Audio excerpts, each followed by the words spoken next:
Basically मी कोल्हापूरची आहे. बालपण म्हणायला गेलं तर कोल्हापुरातच सगळं बालपण गेलं. कुटुंबाबद्दल सांगायचं तर एक नामांकित सुशिक्षित आणि सुजान फॅमिली.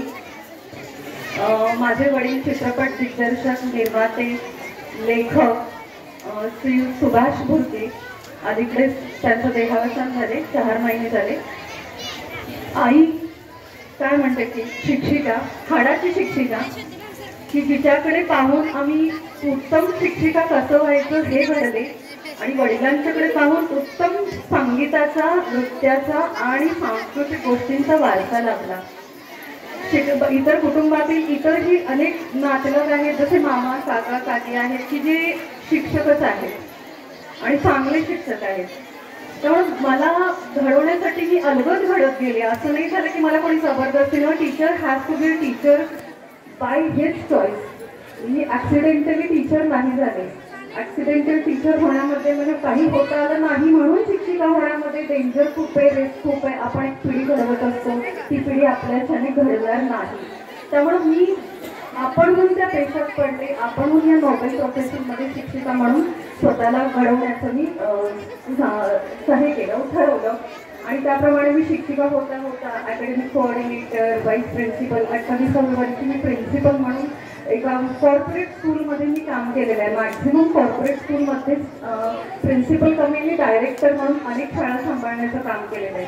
तर बाळपणाचं हे जे करू लागलं ते काय म्हणतो आई वडिलांच्याकडून बेसिकली मिळालं. म्हणजे पोषक वातावरण मिळालं की मी आज प्रिन्सिपल म्हणून नुसतीच अकॅडमिक्स नाही बघत आहे. तर प्रिन्सिपल म्हणून जे आपण मुलांचा सर्वांगीण विकास म्हणतो, त्या सर्वांगीण विकासासाठी माझ्याकडे सर्व गुण आहेत की मी उत्तम नृत्य करू शकते, उत्तम गाऊ शकते, उत्तम नाटिका सादर करू शकते, उत्तम दिग्दर्शन करू शकते. अशा अनेक गोष्टी आहेत की ज्या प्रिन्सिपल म्हणून मला बघत असताना चोखंदळपणे मला छान करून घेता येतात कामं सर्वांच्याकडून. पण बालपण खूप सुखात गेलं, चांगल्या वातावरणात गेलं. मॅडमना शैक्षणिक वारसा तर लाभला आहे, त्याबरोबर कलेचाही वारसा लाभलेला आहे. आणि या सगळ्या गोष्टीतून त्यांचा अतिशय उत्तम प्रकारे विकास घडलेला आहे. आणि मी परवाच पाहिलं की आमच्या व्यक्तिमत्व विकासाच्या स्पर्धा तुमच्या शाळेमध्ये होत्या. तुमच्या अंगीची शिस्त किंवा जे आहे ते सगळं तिथं आम्हाला पाहायला मिळालं. असं खूप सुंदर असं व्यक्तिमत्व आपल्याला लाभलेलं आहे. आता आणखीन पुढचा प्रश्न म्हणजे तुमची सर्वात मोठी ताकद कोणती आहे? सर्वात मोठी माझा गुण म्हणता येईल ते सर्वात मोठा गुण आहे दुसऱ्याला समजून घेणे, माणुसकी. ती सोडून मी काहीही करत नाही.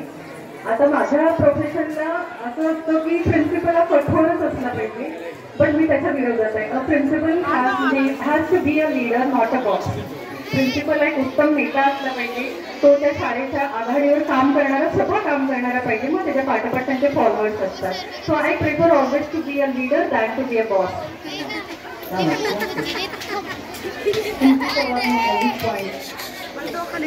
माझा वीक पॉईंट असं आहे की मी जसं म्हणलं की माझं स्ट्रेंथ आहे माणुसकी. त्या माणुसकी दाखवत असतात तर काही लोक त्याचा गैरफायदा घेतात, खूप लोक येतात. मग ते चाणाक्षपणे ते पण आपल्याला त्यांना पण नाम करावं लागतं.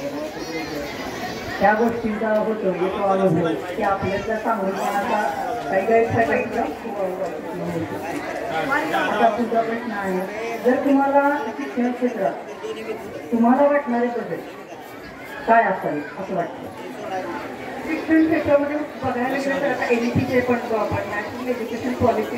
ती नॅशनल एज्युकेशन पॉलिसीमध्ये जे एम्स आणि ऑब्जेक्टिव्ह आहेत ते माझ्या डोक्यात 2013-14-15 मध्ये होते की असं शिक्षण पाहिजे की व्होकेशनल एज्युकेशन पाहिजे. म्हणून त्या काळात मी एका कॉर्पोरेट स्कूलमध्येच काम करत असताना मी काय केलं की गार्डनिंग, फार्मिंग, शेती, बागकाम, आपलं पंक्चर काढणे, मोठ्या गाडीचं व्हील चेंज करणे, त्यानंतर अशा छोट्या मोठ्या प्लंबिंग, मेकॅनिझम आणि इलेक्ट्रिशियन, हे छोटे छोटे कोर्सेस मी 6वी, 7वी, 8वी, 9वीला त्या काळात सुरू केले होते. 2013-14-15. आता NEP तेच सांगते आपल्याला की आपण काय करायचं, मुलांना नुसतं अकॅडमिक डेव्हलपमेंट नाही तर आपण त्यांना स्वतःच्या पायावर उभं करण्यासाठी व्होकेशनल ट्रेनिंग देणं खूप गरजेचं आहे. तर हे मला असं वाटतं की व्होकेशनल ट्रेनिंग सगळे आईन्स्टाईन होणार नाही आहेत, सगळीच मुलं हुशार असतील नाही. कारण एव्हरी चाइल्ड इज युनिक. प्रत्येक बाळ वेगळं असतं आणि प्रत्येक बाळामध्ये काही ना काहीतरी वेगळा गुण असतो. तो गुण बाहेर काढण्याचं काम सर्व शिक्षकांचं. कारण आपल्याला माहित नाही की पेरेंट्स सगळे पालक एज्युकेटेड असतीलच असं नाही. आता माझ्या शाळेमध्ये अनेक पालकवर्ग असे की शेतकरी कुटुंबातूनच मुलं आली आहेत. मग मला असं वाटतं की माझी आणि माझ्या शिक्षकांची जबाबदारी की त्यांना हे नवीन जग दाखवणं, त्यांना स्वतःच्या पायावर उभं करण्यासाठी त्यांच्यातली टॅलेंट जे आहे ते बाहेर काढून त्याप्रमाणे त्यांना मोटिवेट करणं. की एखादा चित्रकार होणार असं वाटतं आपल्याला तर आपण त्यांना निराळ स्पर्धा मी बाहेर पाठवतो. एखादा नृत्यकार आहे असं वाटतं मी त्यांना निराळ स्पर्धेत बाहेर नेतो. तर हे स्किल्स बाहेर काढणं सुद्धा खूप गरजेचं आहे आणि ते सर्वतोपरी शिक्षकांचंच काम आहे. एखादा शिक्षक आळशी असेल तर त्याच्या हातून होणार नाही आहे. मला त्रास या गोष्टीचा होतो की मी स्वतःहून काम करणारी असते आणि मला मग मागे राहिलेले शिक्षक नाही आवडत. त्यासाठी मी काय करते, त्यांना मोटिवेट करण्यासाठी पुन्हा त्यांच्यासाठी ट्रेनिंग घेते, त्यांच्यासाठी मीटिंग्स घेते. तर सगळी जबाबदारी पिढ्या घडवण्याची सगळी जबाबदारी आपल्यावर. मी असं म्हणेन की नियमस्थान पालकाचे 50% 50% वाटा पालकांनी सुद्धा घेतला पाहिजे की आपली मुलं घडवत असताना त्यांनी असं नाही समजलं पाहिजे की चला हा शिकलाचा गोळा आहे, याला तुम्ही इंजिनियर घडवा, डॉक्टर घडवा, असं नाही होणार आहे. आपण पालकांनी सुद्धा त्या बाळ आपला अभ्यास करतं की नाही, किती करतो. म्हणून मी माझ्या शाळेमध्ये कर्मयोगी विद्यानिकेतनमध्ये सेकंड सॅटर्डे आणि फोर्थ सॅटर्डे पेरेंट्सना सांगतो की कंपल्सरी येऊन टीचर्सना भेटायचे, मला भेटायचे. कारण जोपर्यंत वेळ गेल्यानंतर काही करून उपयोग नसतं. त्या पायरीवर त्या टप्प्यावर चुका सुधारणं खूप गरजेचं आहे. भले कोणाची असो, मुलांच्या असतील, शिक्षकांच्याकडून काही शिकवत असेल तर त्या सुधारण्यासाठी आपल्याला तीच वेळ असते. अगदी छान काम करता मॅडम तुम्ही. तुमच्या शाळेमध्ये बघितलं आम्ही पण. आणि विशेष सांगायचं म्हणजे माझा भाषाही त्यांच्या शाळेमध्ये आहे आणि त्याच्यामुळं बऱ्यापैकी गोष्टी कळतात. तर पुढचा प्रश्न तुम्हाला आहे, जर तुम्हाला शिक्षण क्षेत्रात बदल करण्याची संधी मिळाली तर कोणते बदल करावे? सर्वप्रथम टीचिंग लर्निंग जो आहे, टीचिंग लर्निंग म्हणजे शिक्षकांनी शिकवणं आणि मुलांनी अध्ययन करणे, अध्यापन आणि अध्ययन हे व्यवस्थित घेतलं जात नाही, हे व्यवस्थित होत नाहीये. हे होत असताना तो क्लास आता अजूनही क्लासेस टीचर ओरिएंटेड होत आहेत.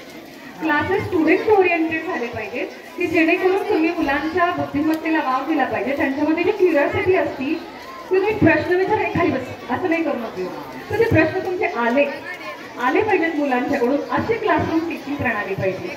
त्यानंतर जसं मी म्हटलं की वोकेशनल ट्रेनिंग खूप गरजेचं आहे, अत्यंत गरजेचं आहे. सगळी मुलं मोठ्या पोस्टवर जातीलच असं नाही, पण उदरनिर्वाहासाठी त्याच्यासाठी काहीतरी एक मार्ग असायला हवा की आपलं घर चालवणं तरी तेवढं जमलं पाहिजे. म्हणून वोकेशनल ट्रेनिंग गरजेचं आहे. म्हणजेच काय, मुलांना संगीतातील एखादी गोष्ट आली पाहिजे, कधी गायन वादन नृत्य काही असो, स्पोर्ट्समध्ये एखाद्या क्रीडेमधलं काहीतरी आलं पाहिजे, कोणताही गेम असो, आणि अभ्यास तर करायलाच हवा. ह्यासोबत या सगळ्यांची सांगड घालून शिक्षकांनी विद्यार्थी घडवावे. 3 जानेवारी बालिका दिन आहे, महिला मुक्ती दिन आहे, महिला शिक्षिका दिन आहे, असे अनेक प्रकारचे गोष्टी आज जोडून आलेल्या आहेत. आणि ह्यावेळी सावित्रीबाई फुलेंच्याकडून माईंच्याकडून शिकण्याची एक गोष्ट आहे की चित्त आणि परसिव्हरन्स, सहनशक्ती. आज त्या काळामध्ये भिडेवाड्यामध्ये जी शाळा सुरू झाली ती शाळा सुरू सहजासहजी नाही झाली. आज बघा गल्लोगल्ली शाळा येत आहेत, गल्लोगल्ली शाळा उभ्या राहत आहेत. त्या चालतात ही 1-2 वर्ष. चांगल्या शाळा असतील त्या वर्षानुवर्ष पिढीने पुढे चालणार आहेत. पण त्या काळामध्ये ती भिडेवाड्यामध्ये शाळा सुरू केली, त्यांना मोटिवेट करून, त्यांच्या महात्मा फुलेंनी आपल्या पत्नीला मोटिवेट करून आपण पहिला तू शिक. नाही तेव्हा काय म्हणायचं, खूप सावित्रीला म्हणलं जायचं तू पुस्तक वाचलं ना त्या अक्षरांच्या आड्या होतील आणि तुझ्या ताटात पडतील असं म्हणलं जायचं. मग त्या घाबरायच्या, असं होणार आहे का, तू वाच तर खरं, तू शिक तरी खरं, मग आपल्याला कळेल आड्या होतात की नाही. असं मोटिवेट केल्यानं त्या शिकल्या. भिडेवाड्यामध्ये शाळा सुरू केल्यानंतर त्यांना दगडफेक खावी लागली, रक्त यायचं, त्यांना त्रास व्हायचा, सगळं सहन करायच्या. लोक शेणगोळे फेकायचे, पाणी मारायचे, तरी त्यातूनही त्या आपल्याला स्वतःला वाचवत कसं तरी त्या पोचायच्या, मुली गोळा करायच्या, न्यायचं, त्यांना शिक्षणाची गोळी लावायची, त्यांना शिकायचं. आज आपण दोघी इथं आहोत ते त्यांच्या आज आपल्यामध्ये कुवत झाली, आपल्यामध्ये पात्रता आहे, आपल्याला 4 शब्द बोलण्याची ताकद आली, अभिमानाने बोलतो, आपण सक्षम बोलतो आहोत. तर या अबलांना सल्ला करण्याचं काम त्यांनी केलेलं आहे. तर त्यांचं किमान चरित्र वाचावं त्यांनी, कारण मुलांमध्ये मॅडम वाचनाची गोडी अजिबात नाही. मुलं मोबाईलच्या आहारी गेलेली आहे, मुलं टीव्हीच्या आहारी गेली आहे. त्याला कारण आहे कोरोनामध्ये जी 2 वर्ष मुलं घरात बसली, त्यामुळे त्या मुलांना मोबाईल पासून लांब करणं हे आई वडिलांच्या हातात आहे. पण आई वडील पण बिझी झाले, तोंड बंद करून मोबाईल देतात. हे आमचं असं म्हणणं असतं की तुम्ही त्यांना मोटिवेट, आई जर स्वतः पुस्तक घेऊन बसली वाचत, बघा साधी गोष्ट आहे, आई लिपस्टिक लावते तर मग मुलगी लिपस्टिक लावायला शिकते, आई काजळ लावते मुलगी पण आईकडे बघून काजळ लावायला शिकते. मग आईला जर पुस्तक हातात घेतलं तर मुलगी का नाही घेणार? बरोबर आहे. मुलींना तुमच्यासाठी काय सांगतात मॅडम बघा, आणि मुलींचे पालक पण इथे बसलेले आहेत, मुलींच्या आई असतील, आजी असतील, सासू असेल, त्यांनी सुद्धा ऐका मॅडम काय सांगतायत. बरोबर आहे. अगदी आपण जे करतो ते आपल्या मुली करतात. मग आपण ही पुस्तक घेतो तर निश्चितच मुली ही पुस्तक घेणार आहेत, वाचणार आहे. आज मी 15 वर्ष टीव्ही पाहिला नाही आहे, काही मिळत नाही आपलं, एखाद्या बातम्या बघतोय त्या पण मोबाईलवर पण युट्यूबवर. 15 वर्ष मी टेलिव्हिजन बघितलं नाही तर माझं काय बिघडलंय? काहीच नाही बिघडलेलं.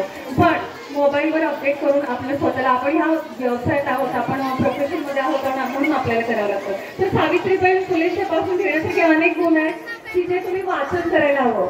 म्हणूनच मी माझ्या शाळेत कर्मयोगी विद्यानिकेतनमध्ये भले पंढरपूरच्या असू दे किंवा माझी आणखी शाळा आहे मंगळवेढ्यामध्ये कचरेवाडीचं, आम्ही रिडिंग चॅलेंज प्रोग्राम करतो. मुलांनी वाचावं. पालकांसाठी सुद्धा आम्ही रिडिंग चॅलेंज प्रोग्राम ठेवला आणि त्यांना सांगितलं तुम्ही एक पुस्तक वाचत असताना तर 3 मिनिटाचा व्हिडिओ मला पाठवायचा. पालकांनी सुद्धा व्हिडिओ पाठवले, त्यामध्ये म्हणजे पालक सुद्धा उत्स्फूर्तपणे सहभागी झाले. तर वाचन करणं गरजेचं. आजच्या मुली वाचत नाही, आजच्या मुलींच्याकडं लिसनिंग स्किल नाही, ऐकण्याची गोष्टी नाही, ऐकत नाही त्यामुळे बोलता येत नाही, ऐकत नाही त्यामुळे विचार करण्याची प्रक्रिया थांबली आहे. त्यामुळे मुलींना आपण फोकस करून ठेवायला हवं. आजच्या ह्या दिवसाचं हेच सार्थक होईल. नुसत्या जयंती साजरी करून काही होणार नाही आहे, पण त्यांचं कार्य काय होतं हे त्यांच्यापर्यंत गेलं, त्यांनी किती काही सहन केलं. नाही तर त्या वयात त्या कालखंडामध्ये एवढ्या मुलींची 5-6 वर्षाच्या मुलींची लग्न व्हायची, लग्न केली जायची. 5-50 वर्षाच्या म्हाताऱ्याकडून लग्न करायचं, तो जगेल नाही जगेल मरतो असतो वयोमानानं, आणि तो गेल्या की मग विधवा म्हणून त्यांना सत्य जायला लागायचं. त्या काळात खूप काही सहन करावं लागले. मग ह्यावर मात करून ज्यांनी आपल्याला घडवलं त्या सावित्रीबाई फुलेंचं स्मरण आपण नेहमी, मी म्हणते आजच नाही तर रोज केलं पाहिजे. बरोबर आहे. बघा त्या सावित्रीबाईंमुळं आज आम्ही दोघी इथं समोर आहोत. माझ्याबरोबरच्या सगळ्या महिला शिक्षिका भगिनी आणि आज आलेल्या आपल्या नवीन पाहुण्या डॉक्टर प्रिया भिंगे मॅडम या सुद्धा इथं आहेत, आणि तुम्ही सुद्धा आमच्या समोर बसलेला आहात. हे केवळ त्यांच्या आणि त्यांच्याच कार्यामुळं आहे.